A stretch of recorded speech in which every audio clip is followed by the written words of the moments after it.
How would you like a 15% discount to my daily email, the stack of stuff, the show notes, discounts to the conference, all of that? All you need to do is text the word show to 33777. You'll get the annual subscription with a 15% discount to my daily email. You'll get the stack of stuff, the links to the show notes, discounts to the conference, and so much more. All you have to do is text the word show, SHOW, to 33777. Text show to 33777.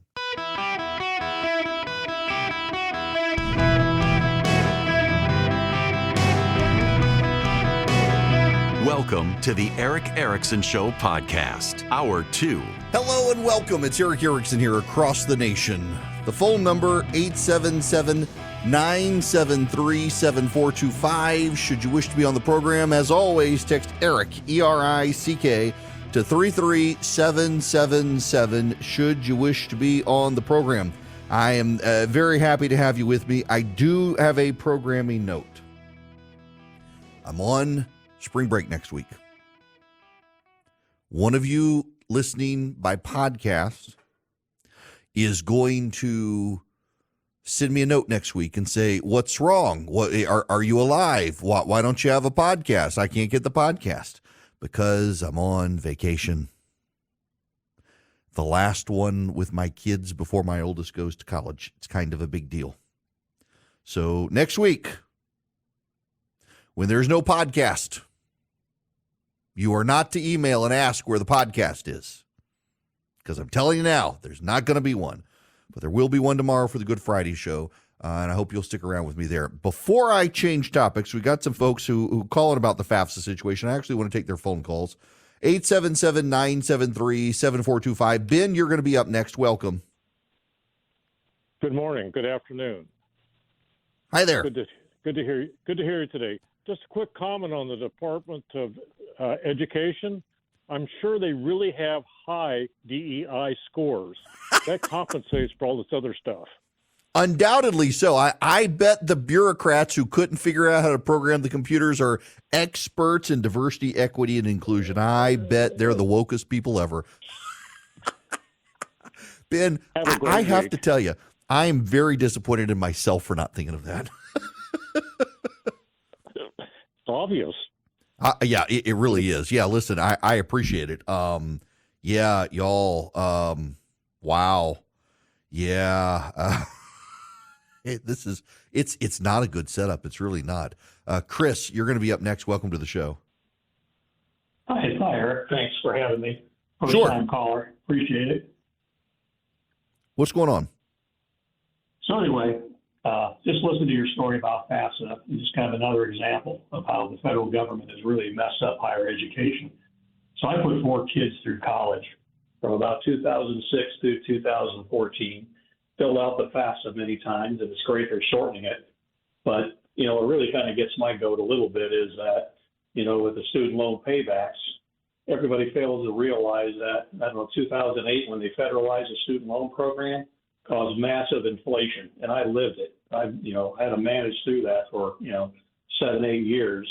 And then at the end of the day, after I paid my kids' school off and, worked my tail off to do that, now they're forgiving loans, So just another example of the government is completely screwing up higher education. So that's my point. Yeah, look, it is such a great point because they're bailing out people who are actually statistically least likely to need to be bailed out in this country on their student loans. Now they're making it more difficult for kids to get scholarships and funding. And those kids may have to rely on their parents more. It really is a remarkable screw up by the Department of Education. And I got to say, I've tried real hard to not make this a partisan attack on the Biden administration because at the end of the day, it is deeply rooted within the bureaucracy. But Miguel Cardona is the Secretary of Education. He did come in to preside over this, and it was his administrators who chose to put the site up on December 30th, 2023, so they could technically meet congressional compliance, and then yanked it back down for multiple weeks and reloaded it, and it was still broken. The Biden administration, at the end of the day, the buck does stop with them on this, even if it's the internal bureaucrats. And part of the problem here as well is highlighting just how incompetent the bureaucrats are within government these days. A lot of them are there just for an easy job and nothing else. Now, I got to switch because this is actually really important. I have seen two stories circulated in the last 2 weeks about how what we're going through as a nation economically, what we're going through mentally, what we're going through socially, it all is still fallout from COVID. And I thought that was kind of interesting because a lot of it isn't really. Like, for example, the inflation we're dealing with in the country comes from Biden's COVID policies, but not from COVID itself. It comes from Biden's policies. Well, I realize now what's going on. This is from the Fox News poll that is just out. Are you better off than you were 4 years ago? The question was asked by Ronald Reagan during a decisive 1980 debate with then President Jimmy Carter. Only about 1 in 5 voters today answers yes. Just 22% say they're better off than they were 4 years ago, while more than twice as many, 52%, say they're worse off.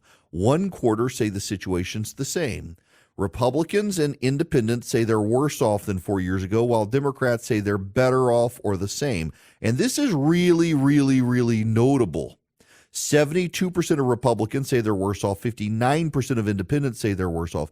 Democrats say 37% they're better off, but 35% say the same. And I'm willing to bet that 35% of Democrats who say it's the same really think it's worse, but Trump's not there.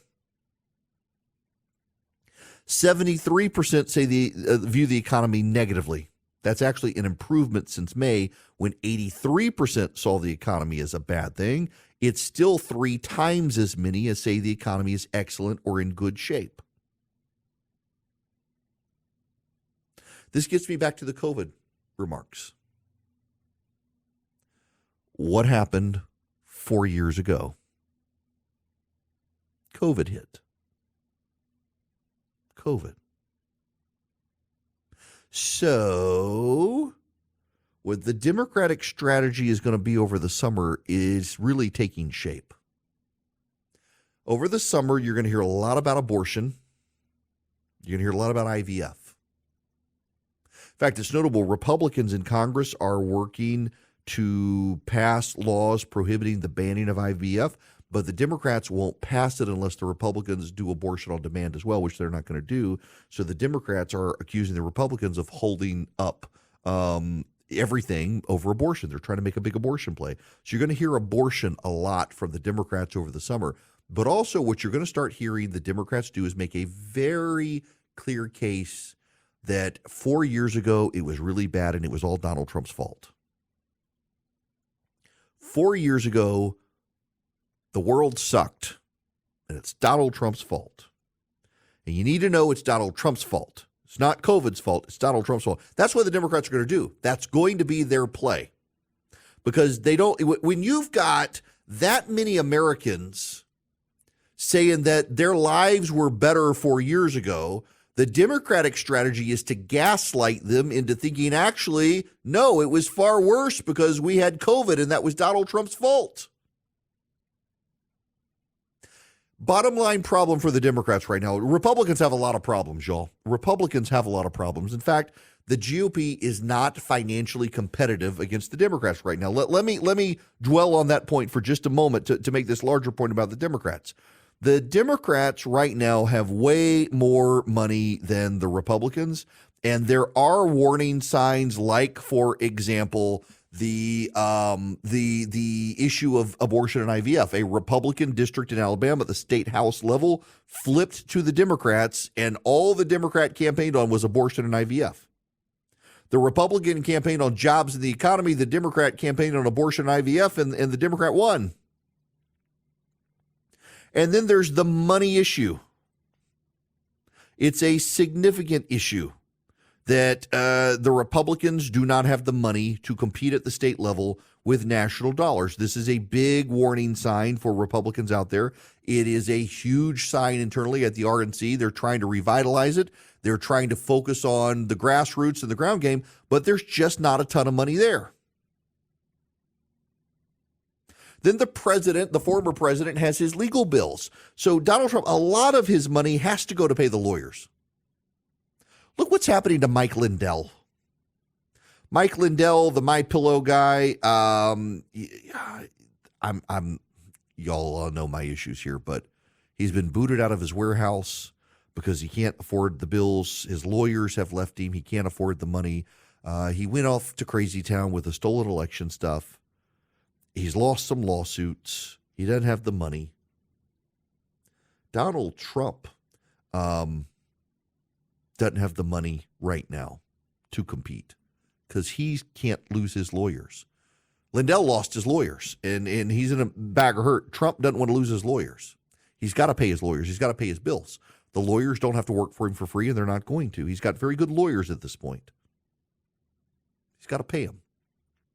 That money, a lot of it is coming from the campaign. It's coming from the super PACs. The RNC for a while was footing the bill for him. That's why the RNC doesn't have a lot of money, in addition to the fundraising sucked over the last year. You want to know the number one reason Ronna McDaniel is booted from the RNC? It is the fundraising. It sucked in the last year, and she's the fall guy for it. It doesn't matter if she was spending money on flowers or private jets or whatever. It was the fundraising that was the problem. To be chair of the RNC, you got to be able to raise money. And she couldn't raise the money. She couldn't raise the money because the donors are burned out, and the big donors were worried about the money going to pay Trump's legal bills, and that has put the GOP at a competitive disadvantage on the ground game in the states, knocking on doors and things like that.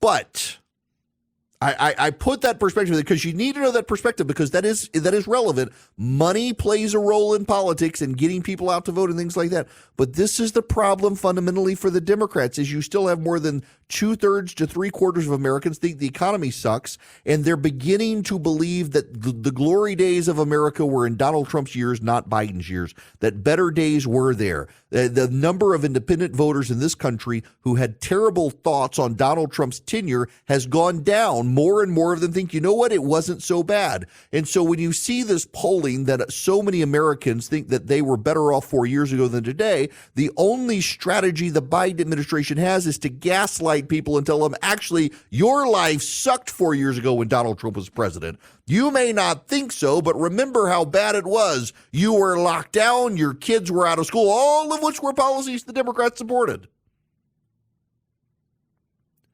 But it's their best play with abortion tied to it, is to badmouth the Trump years, badmouth the economy, and try to tie Donald Trump to COVID and hope people are too stupid to realize what's going on. And by the way, there are a lot of stupid people voting.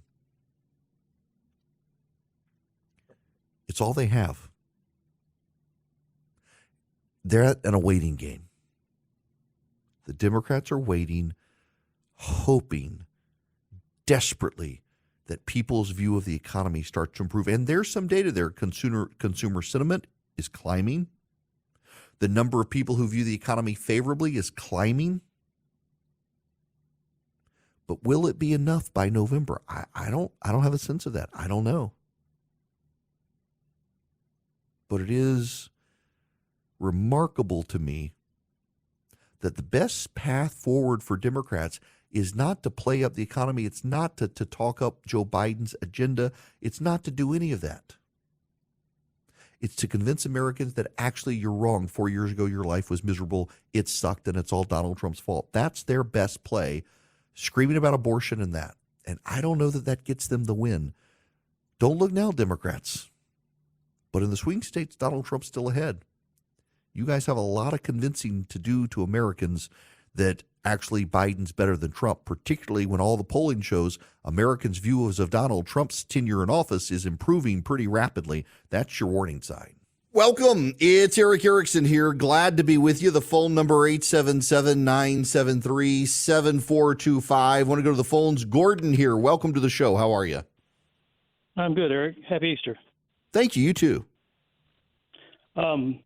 This abortion issue is really going to work for these Democrats, because when they roll out all these statistics about these thousands of women that were going to die when the Dobbs decision came down, oh, wait, that didn't happen, did it? Right. Yeah, you're right.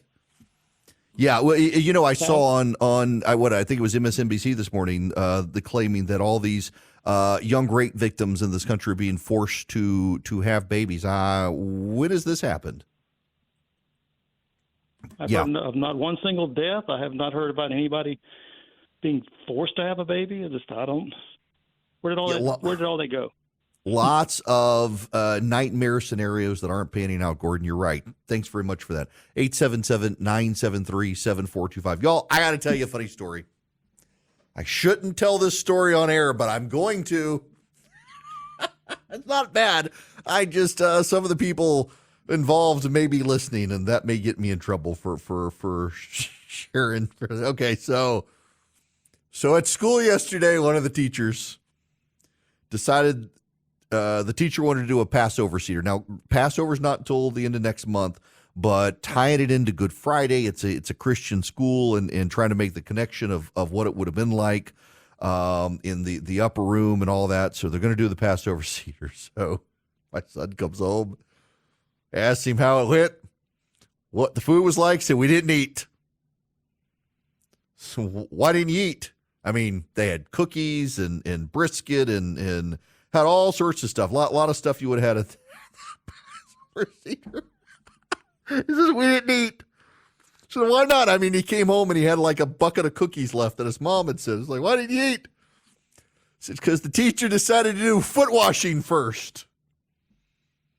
So what does that have to do? It's like, he didn't wash his hands after washing feet before he passed out the food.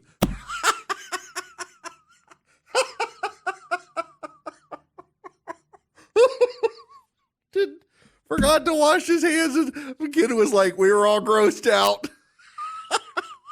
Oh, gosh. Wow. My goodness. All right. I got to tell you. Well, all right. I'll move on. Forgot to wash his hands. Gosh, don't forget to wash your hands after you engage in foot washing if you're going to pass out food, people. I got to tell you about Vision Computers. Y'all, listen, I normally talk about businesses, but since we're going through this right now, let me talk to you. If your kids are headed off to college, here's the thing. You want your kid to be focused on school, not focused on their computer, unless they're in computer science.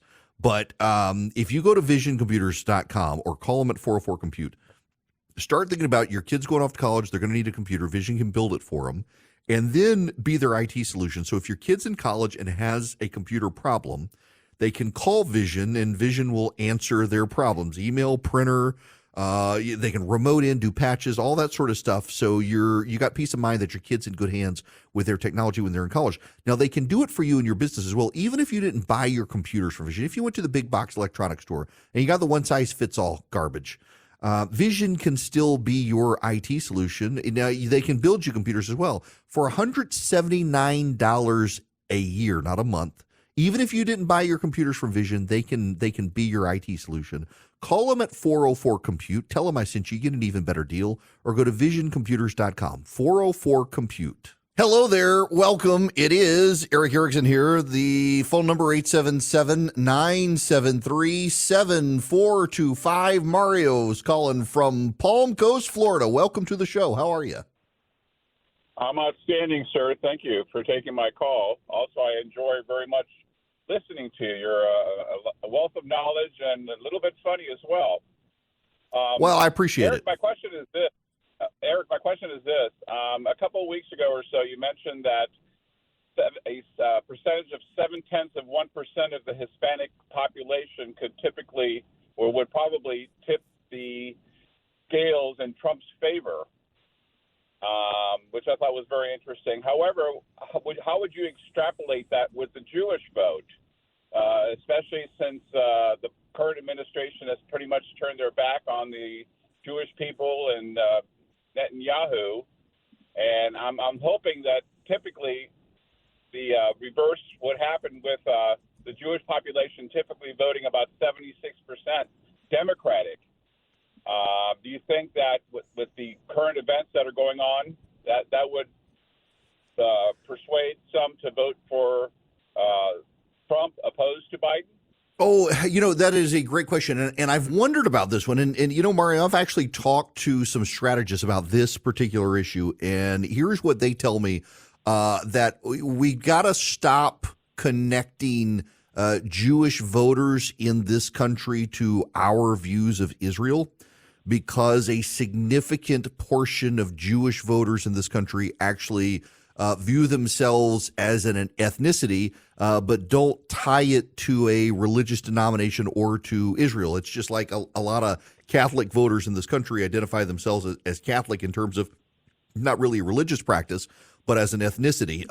And same thing with Jewish voters. Now, that being said, it's going to be a very close election. I mean, we look at the 2020 elections. Biden got over 80 million votes.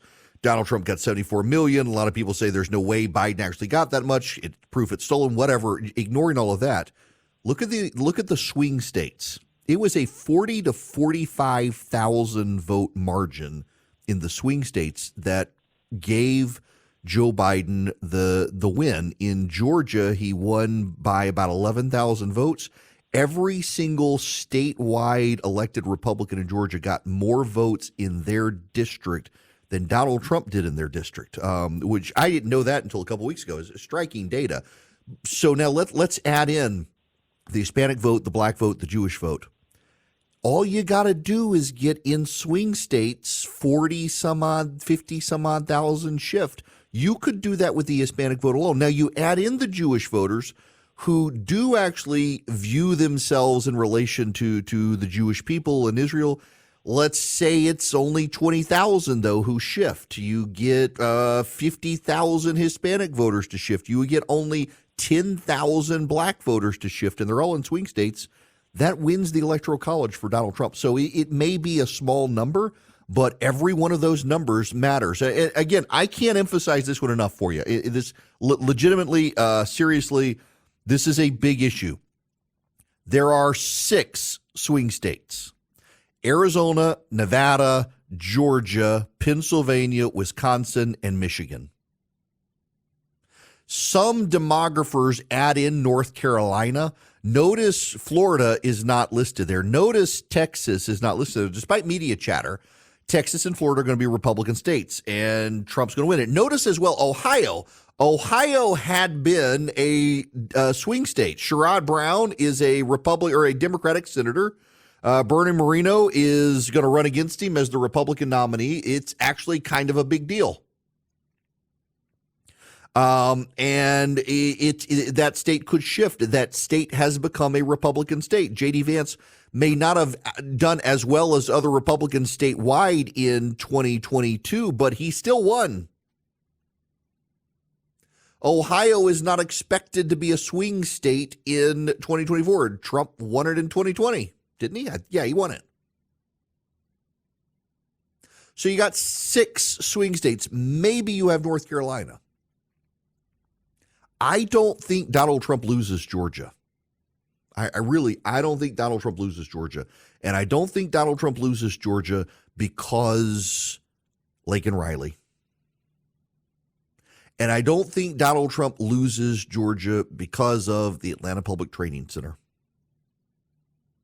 And I don't think Donald Trump loses Georgia because of the economy. And I don't think Donald Trump loses Georgia because of where we are in culture right now. Now, for those of you nationally, you're like, what the heck, Atlanta training facility? So in Atlanta, they're building a police training facility. Antifa activists from around the country have come to Atlanta. In fact, yesterday, Antifa activists put police lives in jeopardy. They climbed up the crane and tied themselves inside this construction crane to protest, and the police had to climb into it and pull them out, risking their lives to get these protesters out who had essentially duct taped themselves inside this thing. Antifa protesters have firebombed a fire department building. They have fired gunshots at police. They have firebombed a youth facility. They have found out where the construction workers for this police facility go to church and have harassed the churches, shown up and disrupted worship events. And it doesn't get national coverage, but it matters in the metro Atlanta area that these are progressive activists, and Joe Biden and the Democrats are humoring them and placating them and waffling on their support of the police training facility. That stuff matters in tight elections. So take Georgia and its 16 electoral college votes off the table. That gives Donald Trump an advantage on the ground. So let me go to 270. There's a great website if you've never been to it. 270 to win is the website. Let me just give you the state of play right now from them. And what they do is they base it on the current polling metrics of the way things work. Some states are automatically going to go Democrat. Some states are automatically going to go Republican. If the election were held today based on the consensus polling, Donald Trump starts with 235 electoral college votes. Joe Biden starts with 226 electoral college votes. So, for example, we know California, which has the most electoral college votes, 54.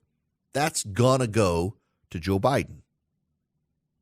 New York has 28 electoral college votes. That's going to go to Joe Biden. But Texas has 40. That's going to go to Donald Trump. Florida has 30. That's going to go to Donald Trump. The total, and by the way, North Carolina has 16, and that leans towards Trump. It's one of the states some say is a swing state. I don't actually think it is.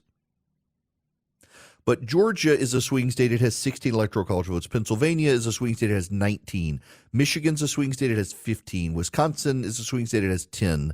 Arizona's a swing state with 11. Nevada's a swing state with 6. That's a total of 77 undecided electoral college votes, and that's going to change the dynamic of the state of play.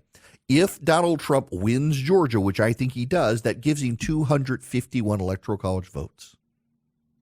If Donald Trump wins Pennsylvania, I actually think it's more likely Biden wins Pennsylvania. But if Donald Trump wins Pennsylvania and Georgia, that's 270 electoral college votes, and he becomes president of the United States. Who cares about Michigan, Wisconsin, Nevada, Arizona? But if Joe Biden wins it, he gets to 245. But with Georgia, Trump still has 251.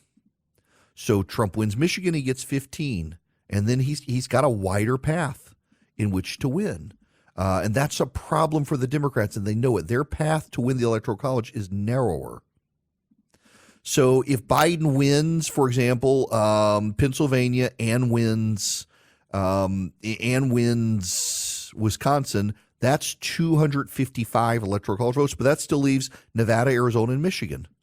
If Donald Trump wins those states, he gets 283 votes. There's a broader path, a much broader path for Donald Trump to win in the Electoral College. So the Democrats are hoping for a blue wall, and their blue wall is Pennsylvania, Michigan, and Wisconsin. Forget Nevada, forget Arizona. If Joe Biden can win Pennsylvania, Michigan, and Wisconsin, he gets 270 votes. It doesn't matter what Nevada, Arizona, and Georgia do. Though that's his blue wall. In Wisconsin, it is likely that Joe Biden can win it. The state has drifted to the Democrats in the last few years. But Michigan, though Michigan moved for the first time in 40 years all down ballot Democrat, Michigan voters seem to be much more open to Donald Trump right now. Not the pro-Hamas anti-Semitic voters, but actually the auto workers in Michigan over electric vehicles have moved pretty decisively to Trump. And then there is Pennsylvania. I think, look, Pennsylvania has a Democrat Secretary of State and a Democrat Senate delegation and a Democrat governor, and that tends to be a recipe for a Democratic win at the presidential level. But blue-collar voters in Pennsylvania are furious, and it's neck and neck there. Now, here again, this gets back to the ground game problem for the Republicans. They don't have the money to put in the time and energy and effort and ground game that the Democrats have. Joe Biden is building a ground game. And that ground game is actually pretty impressive already, and it is March. The Republicans, they got to figure out how to reciprocate on this. The Republicans have got to figure out where they can find the money to build their ground games to get people out. And frankly, Donald Trump's got to stop telling people that the election could be stolen and go vote on Election Day, because Republicans need to bank as many votes as they can. I'm thinking about Glenn Youngkin now in Virginia. Glenn Youngkin got Brian Kemp's ground team to come help him last year in Virginia, and they banked a lot of early votes. they thought they were going to win. They wound up losing the House. They didn't pick up the Senate. It was not what they wanted. It was not what they expected. It looked bad for Glenn Youngkin. But it also was the Republican voters. They didn't turn out in early voting. They did everything they could to turn them out early. They did everything they could to beat the Bushes, to tell them not to go vote on Election Day. But a lot of them decided to go vote on Election Day. In parts of the state, the weather wasn't great. They didn't show up. They didn't stand in line. The lines were too long. They didn't stay. Y'all, I can't tell you enough that if you are a Republican and you're unwilling to vote early in the election because you think it's going to steal the election, you are opening the election to be taken by the Democrats, because Election Day voting in this country, it has problems to begin with lines. You may have to stand in the rain or the snow at that time of year. If you are not voting early, you are potentially handing the election to the Democrats. I cannot implore you enough. When November comes, vote early, get your absentee ballot in, start getting your absentee ballot requests in, get them in, vote early. You do not want to wait for Election Day. You do not want to take the chance. It would be bad news if you did. Recently, 10 regional banks have had their credit downgraded, and there's a growing number of regional banks in this country that are probably going to need a federal bailout because they got so into commercial corporate loans and lending, and the corporations aren't doing well, particularly when it comes to real estate issues. And they are probably going to be bailed out, but you're not. That's why Swiss America wants to help you protect your hard-earned assets. They have a report about the secret war on cash. It's actually kind of a very striking report on how the government and businesses are trying to get you to use your credit cards to make purchases as opposed to using cash to make purchases so that they can better control what you're buying and they can see what you're buying. They can't track it. This secret war on cash is growing. Swiss America has this report. It's completely free to you to read. It's very eye-opening. 800-289-2646. You call that number, 800-289-2646. You tell them I sent you. You get this report, the secret war on cash. It is completely free. All you do is mention my name, Eric Erickson. Call or text 800-289-2646. Again, 800-289-2646. Mention my name, Eric Erickson. Get the Secret War on Cash report completely free from Swiss America. 800-289-2646. Message and data rates to apply. Hello, my friends. Welcome. It's Eric Erickson here across the nation. The phone number 877-973-7425. Well, we are only slightly removed from the 1-year anniversary of the tragic shooting at Covenant School in Nashville. What an awful day that was. There was an interesting story in the New York Times. No, it was the New York Times on how many of those families have gotten dogs since then. What? Okay, so I side note from everything I was about to say. I'm not a big pet guy. I grew up with a cat. Had multiple cats growing up. Never had a dog. Wanted a dog when I was a kid. Never had one. And my wife and kids wanted a dog. Sean Hannity convinced me to do a rescue dog, and that dog was insane. Had to send it back. Got another rescue dog. That dog was not at first insane, but slowly went insane and hated my wife. That dog had to go back. We finally went to a breeder. We got a golden doodle. Part of the problem as well is, if I'm honest, I am completely allergic to dogs. So we got a golden doodle. That dog has us all wrapped around its finger. By the way, a teachable moment here for you guys. If you ever want a dog, here is what you need to do. And I say this as an expert only because my wife hired a trainer to train us on how to pick out a dog. Do you know the dog that you're never supposed to get is the one you always decide on? You go pick out a dog and you get the first dog that runs up to you. You're like, oh, he chose me. And he chose you because you have sucker marked all over you, and that dog is going to run your life. Do not pick the first dog that comes up to you. Sit around, wait, and see who waddles up to you after all the excitement. That's what happened with our dog. My wife wanted a dog. The dog ran up to us. The dog tried to climb her leg. And then the dog she really wanted, which was the one boy in the litter, then trounced on that dog, bit it, and tried to claw up my wife's leg. And she's just, nope, not these dogs. So she sat on the floor And after all the dogs had climbed all over her, the dog that was in the corner sound asleep woke up, came over, crawled in her lap, curled back up, went back to sleep, and that is our dog. And there's a story about how a lot of the families who went through that tragic day at Covenant School in Nashville now have dogs. Well, this isn't about the dogs. Just days after the anniversary, a Tennessee music venue has decided to hold what they are calling a Trans Day of Vengeance. A Trans Day of Vengeance. The Daily Wire has this story. Just a few days after the anniversary of the transgender former student trying to murder all the kids at Covenant, a Tennessee venue is going to have a Trans Day of Vengeance concert to raise money for the transgender community. Unbelievable.